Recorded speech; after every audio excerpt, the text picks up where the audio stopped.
Dito po kami sa Pako. Ang dami pala ditong ibon.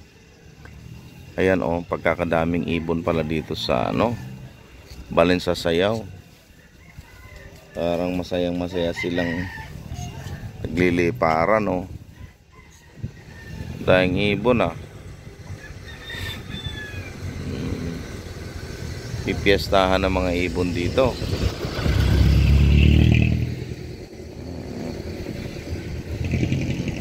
Tuwa naman ang mga ibon dito. Tapos ang lawak po ng palayan. Nakakatuwa naman no. Siguro ano kaya yun, may mga pagkain. Kasi sa amin pagka maraming Balinsa Sayaw, maraming pagkain.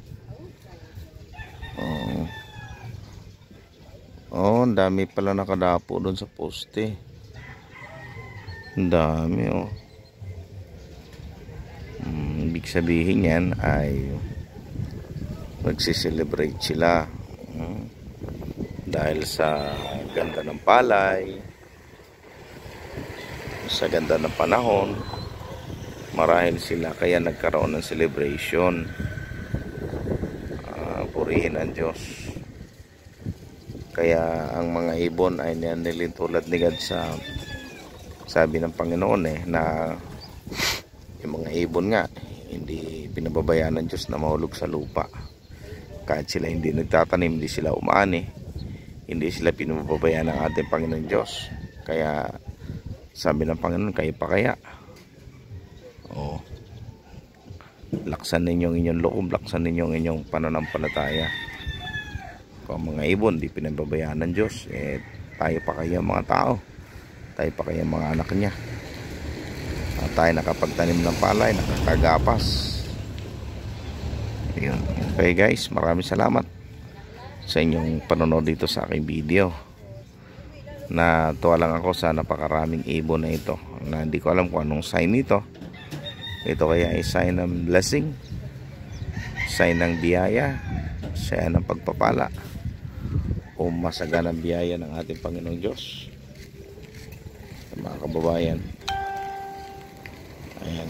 So dito tayo sa Pako, San Rafael, Bulacan. Ayan. Nagkakabit kami ng tarpaulin. Diyan yung makasama namin. Ayan, ng Damayang Pilipino. Nagkakabit po kami, barangay ng buong San Rafael ng tarpaulin. At ang Damayang Pilipino, dalhin po natin mga kababayan ang Damayang Pilipino sapagkat ito po ay dadamayan po tayo. At dito sigurado ang future mo. Okay guys, salamat sa inyong panonood sa aking video. Maraming salamat po sa inyo lahat. Naway maging masaya, payapa, masaya ang buhay natin. Enjoy po natin ang buhay natin kasama ang Panginoon Jesucristo. Yan, katulad ng mga ibong ito, malayang nagpupuri sa Diyos, malayang lumilipad, no?